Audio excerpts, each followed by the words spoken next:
시청자 여러분 안녕하십니까? 한 주간의 한인사회 주요 소식을 정리해드리는 KBN 뉴스 주간 브리핑입니다.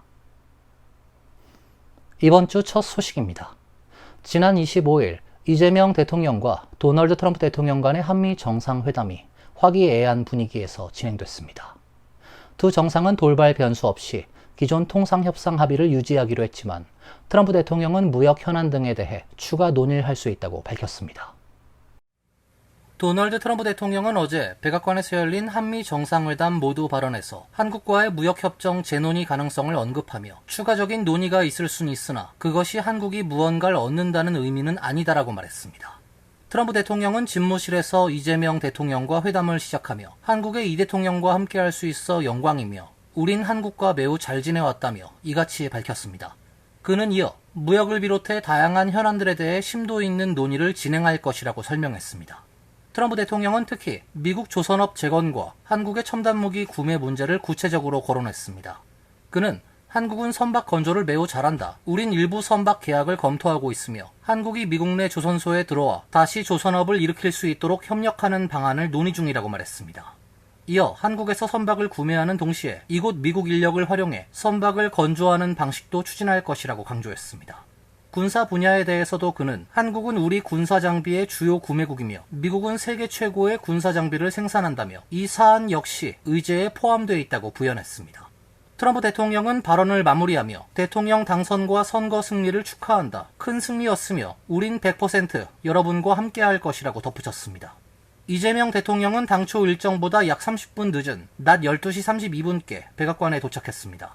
트럼프 대통령이 직접 현관에 나와 맞이했고 두 정상은 집무실로 자리를 옮겨 약 1시간 동안 언론의 질문에 응답한 뒤 본격적인 회담에 들어갔습니다.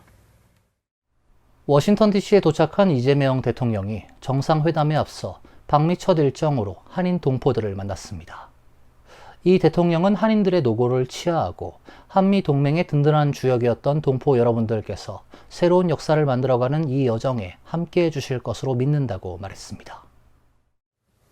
이재명 대통령은 어제 오후 워싱턴 DC에 위치한 한 호텔에서 한인 동포들과 만찬 간담회를 갖고 이렇게 지구 반대편에서 여러분들을 뵙게 돼 정말 반갑고 또 한편으로 가슴이 뭉클하다며 올해가 광복 80주년임을 언급하며 낯선 땅 미국에서 무수한 역경을 기회로 바꿔낸 동포 여러분의 존재야말로 조국의 미래를 밝히는 귀중한 등불이라고 격려했습니다. 대통령은 무엇보다 한국인의 정체성을 소중히 간직하며 미국 사회의 보편, 모범적인 구성원으로 뿌리내려 각 분야의 미래를 선도하고 계신 여러분들이 한국과 미국 두 나라를 잇는 든든한 가교라고 강조했습니다. 이 대통령은 한인 동포들에 대한 제도적 지원 확대를 약속했습니다. 특히 사회적 공감대가 필요하기에 단박에 쉽게 해결될 순 없겠지만 오랜 과제인 복수국적 연령 하향 문제를 해결하는 일에 힘을 쏟겠다고 밝혔습니다.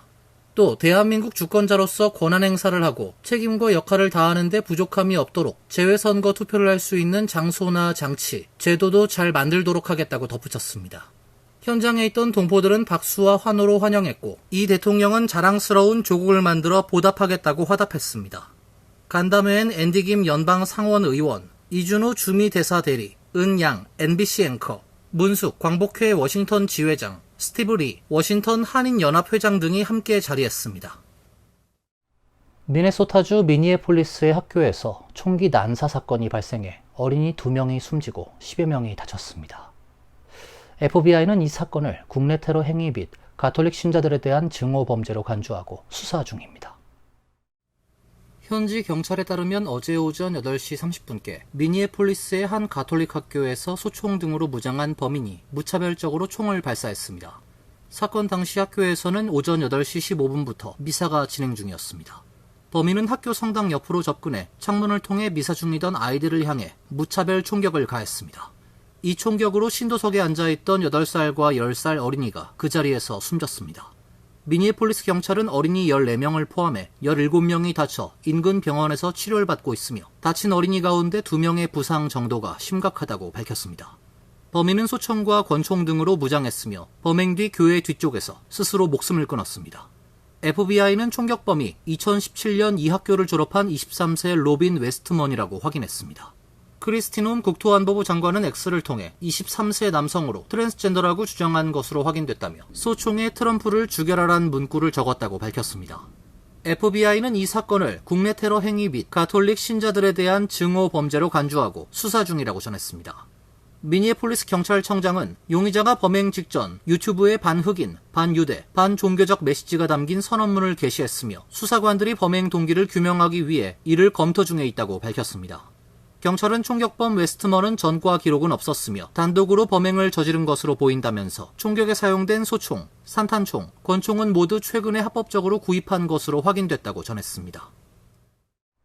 USCIS가 가족 초청 기반 영주권 신청 절차에 대한 새로운 지침을 발표했습니다. 특히 시민권자와의 결혼을 통한 영주권 신청 케이스를 포함해 심사를 한층 강화한다고 밝혔습니다. 이번 지침은 즉시 발효되며 현재 진행 중인 신청과 신규 접수권 모두에 적용됩니다.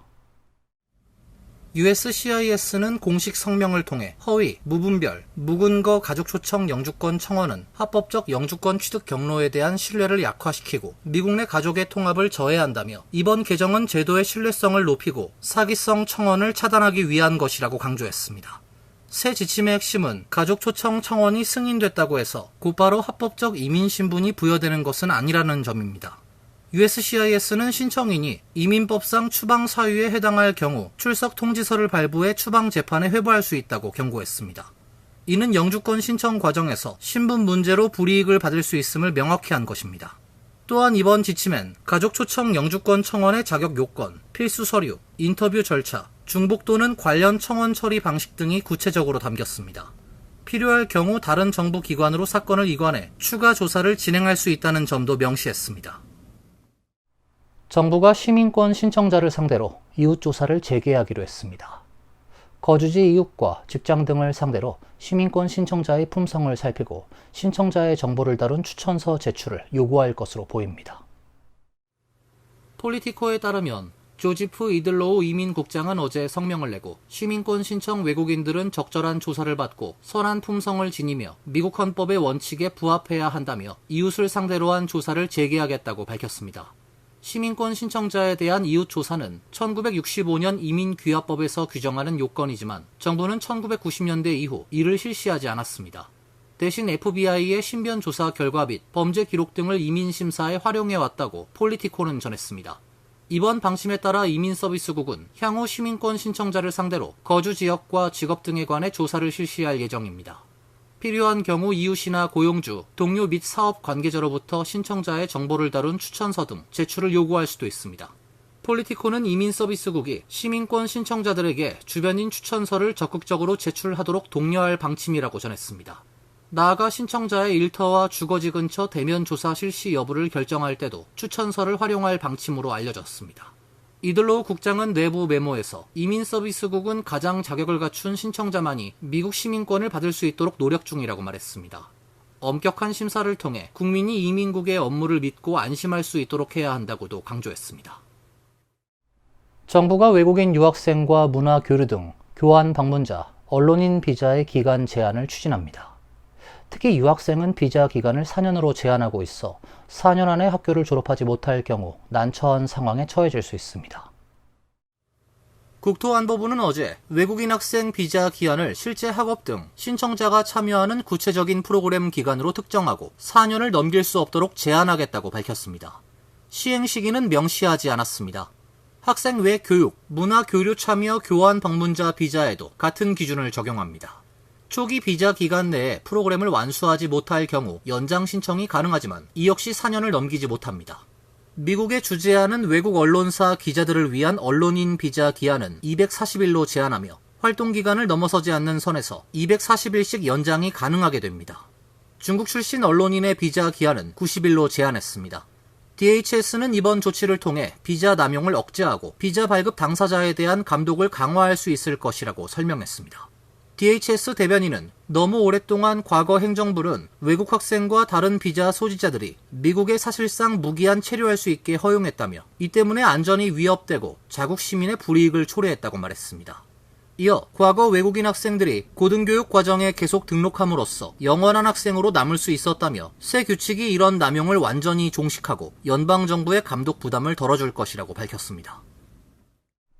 알래스카 앵커리지의 한인이 소유한 호텔이 수년간 마약 유통의 본거지로 드러나 당국이 대규모 급습 작전을 펼쳤습니다. 수사 당국은 알래스카주 역사상 마약 유통과 관련한 첫 호텔 급습이며 작전은 최대 규모였다고 밝혔습니다. 연방검찰 알래스카주 지검은 알래스카 앵커리지의 호텔 소유주인 62세 한인 서경수 씨와 매니저 챈텔 필즈를 마약 관련 시설 유지 및 운영 공모 혐의로 기소했다고 25일 밝혔습니다. 두 사람은 앵커리지 지역에서 지난 2020년 10월부터 첼시인 호텔을 마약 유통의 거점으로 운영해왔습니다. 급습 작전은 지난 22일 연방검찰, FBI, 앵커리지 경찰국 등이 함께 진행했습니다. 합동수사팀이 이날 3개로 나뉘어 첼시인 호텔을 비롯해 서 씨가 사는 주택, 매니저가 살던 집을 동시에 급습했습니다. 수사팀은 현장에서 11정의 총기, 수천 발의 탄약, 45,000달러 현금, 펜타닐을 포함한 다량의 마약을 압수했습니다. 검찰에 따르면 이들은 수년간 호텔 객실 등을 범죄 조직원들에게 제공하고 마약 거래와 성매매 등을 위해 호텔을 찾는 이들에게 20달러의 입장료까지 받았습니다. 검찰 측 관계자는 호텔 직원들은 사실상 출입 통제원 역할을 했다고 말했습니다. 서 씨가 운영해온 이 호텔은 객실이 40개로 최근 수년간 지역 사회에서 범죄의 온상으로 악명이 높았습니다. 앵커리지 경찰국에 따르면 2020년 이후 이 호텔에서만 1214건의 신고가 접수됐으며 신고건은 폭행, 영장 집행, 공공소란뿐 아니라 살인, 총격 사건도 잇따랐습니다. 지난 2020년엔 이번에 서 씨와 함께 기소된 매니저의 부친이자 전 직원이었던 듀안 필즈도 이 호텔에서 피살된 것으로 전해졌습니다. 당국은 현재 이 호텔의 재산 몰수 조치를 취했습니다. 호텔 입구엔 미국 정부 압류 재산이란 안내문이 붙었고 건물 창문 등은 모두 합판으로 가려졌습니다. 민사 몰수는 피고인의 유죄 판결 여부와 관계없이 범죄에 사용됐거나 범죄로 얻은 재산 자체를 대상으로 정부가 소송을 제기하는 절차입니다. 서 씨와 필즈는 현재 앵커리지 구치소에 구금 중입니다. 유죄가 인정될 경우 최대 징역 20년형에 처해질 수 있습니다. 뉴저지 등 6개 주에서 의료 사기 위험이 높은 17개의 서비스에 대해 메디케어 사전 승인 시범 프로그램을 시작합니다. 과다한 메디케어 지출을 줄이기 위한 조치이지만 환자보다 이윤을 우선시하는 정책이 될 수 있다는 우려도 나오고 있습니다. CMS는 내년부터 2031년까지 뉴저지와 오하이오, 오클라호마, 텍사스, 애리조나, 워싱턴 6개 주에서 피부와 조직 대체물 등 의료사기 위험이 높은 17개 서비스에 대해 사전 승인 요건을 도입하는 시범 프로그램을 시작한다고 밝혔습니다. 센터는 시범 사업이 사기와 낭비, 남용을 근절하기 위한 것이라고 설명했습니다. 시범 사업은 민간 계약업체가 AI 등 첨단 기술을 활용해 사전 승인을 검토합니다. 특히 고비용 의료 제품이 주요 대상이 되며 입원이나 응급치료, 지연 시 환자에게 심각한 위험을 초래할 수 있는 진료는 제외됩니다. 브라운대 공중보건대학 제프리 마르 건강경제학자는 이번 모델로 메디케어 지출 전반이 감소할 가능성이 있다고 평가하면서도 민간 업체가 절감액의 일정 비율을 수익으로 가져가는 구조는 서비스 거부를 부추길 수 있다고 우려했습니다. 이번 시범 사업은 일부 주와 분야에 한정돼 있고 당장 메디케어 보장 범위나 지급 규칙에 영향을 주지 않습니다. 시범 사업 종료 이후 정해진 것도 없어 폐지와 확대 가능성이 모두 열려 있습니다. 하지만 사전 승인 적용 서비스가 확대될 가능성에 대한 우려가 제기되면서 지난 7일 연방의원 10여 명이 메멧 오즈 CMS 국장에게 서한을 보내 환자보다 이윤을 우선시하는 왜곡된 인센티브를 초래할 가능성이 있다며 시범 사업 모델을 취소해야 한다고 촉구했습니다.